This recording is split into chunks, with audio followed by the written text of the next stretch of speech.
आज या पुणे जिल्ह्यामध्ये शिरूर तालुक्यामध्ये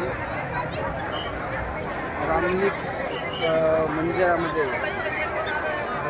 लगत शिवमहापुराण कथाचं आयोजन केलं आहे। आज गेले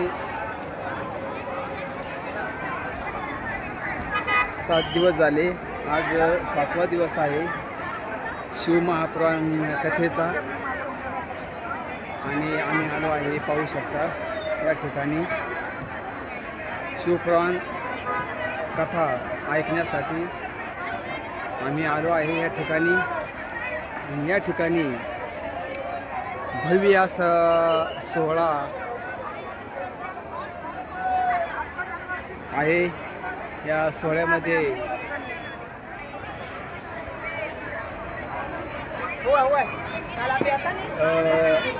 भरपूर असे प्रमाणात भाविक, रेकॉर्ड ब्रेक गर्दी 5 ते 7 लाख भाविक या सोहळ्यासाठी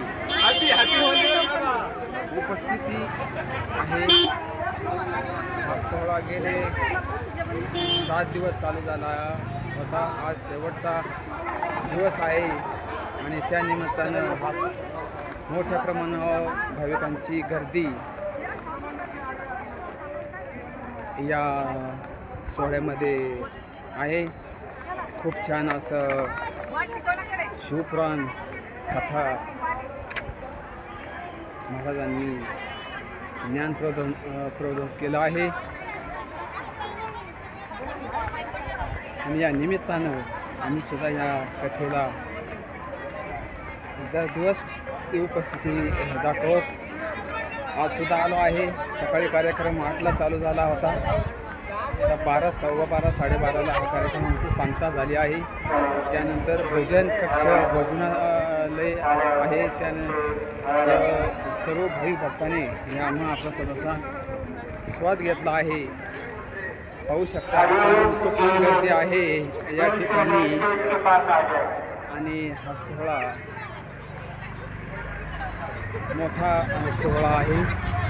6 ते 8 लाख भक्त भाविक या सोहळ्यासाठी दररोज असतात आणि असा हा शिवपुराण सोहळा कथा या निमित्तानं या ठिकाणी भाविक भक्ताचा मोठा जनसमुदाय आहे। रामकृष्ण हरी, रामकृष्ण।